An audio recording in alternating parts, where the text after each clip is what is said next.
এই যে উত্তরবঙ্গে মানে কার্যত দুর্ঘটনার কবলে বলা যায়, সেই প্রাকৃতিক রোষে হোক কিংবা গাছ কাটার ফলে, কিন্তু আমরা যে ঘটনা দেখলাম যে বিজেপি বিধায়ক সাংসদরা ওখানে যেভাবে কি আক্রান্ত হলেন, এবং যে খবর শোনা যাচ্ছে যে তৃণমূলের হাতে নাকি আক্রান্ত হয়েছেন, এই সময় এই রাজনীতি চলছে। না, এখন কি হওয়ার কথা ছিল?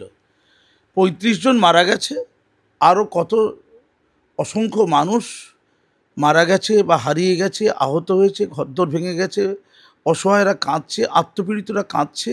শুধু মানুষ নয়, জন্তু জানোয়াররা, অবলা জন্তু জানোয়ার, তারাও ভেসে যাচ্ছে। দেখছিলাম গন্ডারও ভেসে যাচ্ছে। এক নিদারুণ কষ্ট। কেন হলো এইটা মূল্যায়ন করা, তার আগে কি করে পুনর্বাসন দেওয়া যায় সেই চেষ্টা করা। সেই পুনর্বাসন দেওয়াতে কি উদ্যোগ থাকা দরকার ছিল, পজিটিভ কথাগুলো বলছি। আমি দেখি সবচেয়ে আগে গেছে শ্রমিক ভট্টাচার্য, সবচেয়ে আগে গেছে, বিজেপি রাজ্য সভাপতি। ওয়েলকাম, মমতা ব্যানার্জি ওয়েলকাম করা উচিত।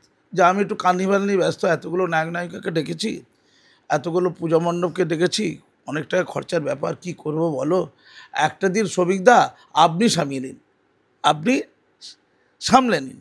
আমি কিছু আমাদের দলের লোককে পাঠালাম, আমি শুধু ওই নায়ক নায়িকারা একটু নাচতে হবে না? আর এতগুলো ১১৫টা মা দুর্গা, বড় বড় মা দুর্গা আর কি, এই যে দেবীগুলো আসবে, তারা আমাকে অভিবাদন করে প্রতি বছর। এত সুন্দর করে পশ্চিমবঙ্গ চালাচ্ছি, এত ইউনেস্কোর সেরা করে দিয়েছি দুর্গা পুজোকে। আবার দুর্গা প্রাঙ্গণ তৈরি করছি ২৫০ কোটি টাকা খরচা করে। তো দুর্গা একটু অভিবাদন জানাবে না? তো এই অভিবাদন জানানোর জন্য দুর্গার ডেট ঠিক করেছে এই ৫ তারিখ, তো ৫ তারিখ। তো কী করবো বলো, আমি ফেসে গেছি এখানে। আমি একদিন পর যাব, দুর্গা আগে, ওই হাওয়াতে জনগণ পরে, এই তো কথা।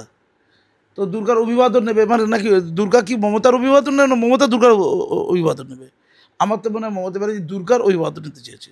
১১৬টা দুর্গা, মা দুর্গা মূর্তি র্যাম্পে হাঁটলেন, নায়ক নায়িকারা নাচলেন গাইলেন।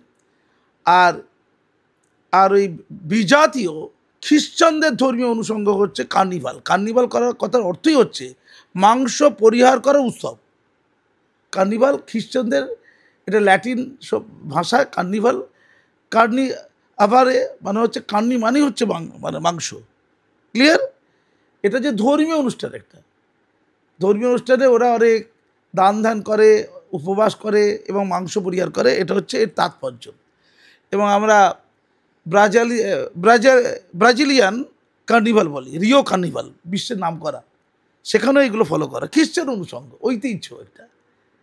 তো কার্নিভালটা কথাটাকে আমরা জলবাদ করে দিয়েছি, আনন্দ উৎসব বলি, কার্নিভাল বলে দিই। এই যেমন সিনেমার কার্নিভাল বলি, এটা মিসইউজ হচ্ছে শব্দটা। তো মা দুর্গার সাথে এই কার্নিভাল শব্দটা কি যুক্ত করা দরকার ছিল?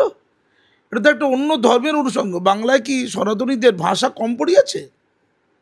তো মা দুর্গার অভিবাদন তিনি নিলেন, এতগুলো নায়ক নায়িকার সাথে নাচলেন গাইলেন, কিন্তু কেউ উপবাস করেনি, কেউ মাংস পরিহার করেনি। আমার মনে হয় ওখানে ওই বিভিন্ন বড় বড় কোম্পানির হতে পারে মঞ্জিনিস টঞ্জিনিস হতে পারে, তাদের প্যাটিস ছিল, মাংসের প্যাটিস ওদের ছিল। ওটা কিন্তু মাংস পরিহার করার উৎসব। তো এই উৎসবে উনি ছিলেন। শ্রমিক ভট্টাচার্যকে ফোন করে বলতে পারতেন, দাদা আপনি চলে গেছেন, অনেক ধন্যবাদ, একটু দিল্লিকে বলুন না কিছু টাকা পয়সা একটু দুর্গতদের ত্রাণ দেওয়ার জন্য ছাড়তে, আমিও কিছু টাকা পয়সা দিচ্ছি, আমার তো এত পয়সা করি নেই। তো তারপরে শুভেন্দু দাকে একটু বলুন না, আপনারা চলে গেছেন, খুব ভালো করেছেন দাদা, খুব ভালো করেছেন, এইটা দরকার ছিল। আর আপনারা একটু টান নিয়ে আসুন না, আপনাদের পার্টি ফান্ডে তো কিছু টান দেওয়া যায় নাকি, নিয়ে আসুন না। আরে কতজন মারা গেছে, গন্ডারও মারা গেছে। আমি কত প্রকৃতি প্রেমিক, প্রাণী প্রেমিক। কিন্তু মুখ্যমন্ত্রী তো বলছে বাংলার নৌকার মতো সব জায়গা থেকে জল বাংলাতেই ঢোকে। হ্যাঁ, ওই তো ওটা গালাগাল।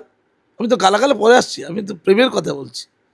অমিত শাহকে ফোন করতে পারতেন, প্রিয় নরেন্দ্র মোদীজিকে ফোন করতে পারতেন, দাদা আমার অসহায় বঙ্গবাসী, আমার মা মাটি মানুষের অসহায়, উত্তরবঙ্গ বারবার বেরিয়ে যেতে চায়, দক্ষিণবঙ্গ থেকে আলাদা হতে চায়, ওরা বলছে খুব বঞ্চিত দাদা, সত্যি ওরা বঞ্চনার শিকার দাদা, অনেক ক্ষতি হয়ে গেছে দাদা, একটু ত্রাণ দিন, আপনি সঙ্গে আসুন, আপনার বিজেপিকে দলকে বলে দিন যেন পাশে থেকে। এইটা ছিল, এটা ছিল। উনি কি বললেন, অন্য জায়গাতে জল ঢুকিয়ে দিয়েছে। আর ভগবানও দায়ী, ভগবানও দায়ী। ভগবান কি করেছে, ৩০০ মিলিমিটার যে জলটা বৃষ্টিপাত হয়েছে, ৩০০ মিলিমিটার অতিরিক্ত বৃষ্টিপাত, কিন্তু এমন বৃষ্টিপাত আগেও হয়েছে ওই পাহাড়ি অঞ্চলে, তাতে এইরকম হড়পা বান হয়নি। তাহলে হলপা বাঁধ কেন হয়েছে? মাননীয়রা করেছে, বিজেপি করেনি কিন্তু। আগে ছিল কংগ্রেস, তারপরে সিপিএম, তারপর মাননীয়রা। তারা কি করেছে? তারা যে পরিবেশের ভারসাম্য রক্ষা করেনি, তারা যে বাস্তুতন্ত্রের যে ভারসাম্য সেটা নষ্ট করে দিয়েছে। কী করে নষ্ট করেছে? পার্টির রাজনৈতিক পৃষ্ঠপোষকতায়, প্রশাসনিক ঔদাসীন্যে তারা হিমালয়ের অতি ভঙ্গুর বাস্তুতন্ত্রের সর্বনাশ করে দিয়েছে। কি করে? অবৈধভাবে বিল্ডিং নির্মাণ করে। জলটা যে প্রচণ্ড জোরে আসছে, সেই জলটা তো বেরোবে, ধেয়ে আসবে। তো জল যদি ধেয়ে নিচে নেমে আসার জায়গা না পায়, তাহলে নদীর মধ্য দিয়ে যাবে। আর নদীর মধ্য দিয়ে অতিরিক্ত জল গেলে তা তো ওভারফ্লো করবে, আর ওভারফ্লো করলে হলকা বান আসবে, বন্যা হবে। তাই হয়েছে। ফলে মাটি আলগা হয়েছে, গাছ কেটে ফেলেছে, পাহাড়ি নদী নাব্যতা নষ্ট হয়ে গেছে, দুকুল ছাপিয়ে তারা দুকুল ভরিয়ে দিচ্ছে, আর অবৈধ নির্মাণ করছে বাড়িঘর, অবৈধভাবে যেখানে যেখানে বাড়ি নির্মাণ। এই যে করেছে কেন? তোলা আদায়ের জন্য, টাকা ইনকাম করার জন্য। দিদির লোকেরাই তো করেছে এটা। তাই এই যে হলপা বাঁধ, এই হলপা বাঁধের জন্য এতদিন ধরে এই হিমালয়ের পাদদেশের এই জায়গাগুলোকে যে মিসইউজ করা হয়েছে, তাদের বাস্তুতন্ত্রকে ধীরে ধীরে তিলে তিলে ধ্বংস করা হয়েছে, তার অভিঘাত এইটা। এই নিয়ে আলোচনা হয়েছে? কোথাও আলোচনা হচ্ছে না।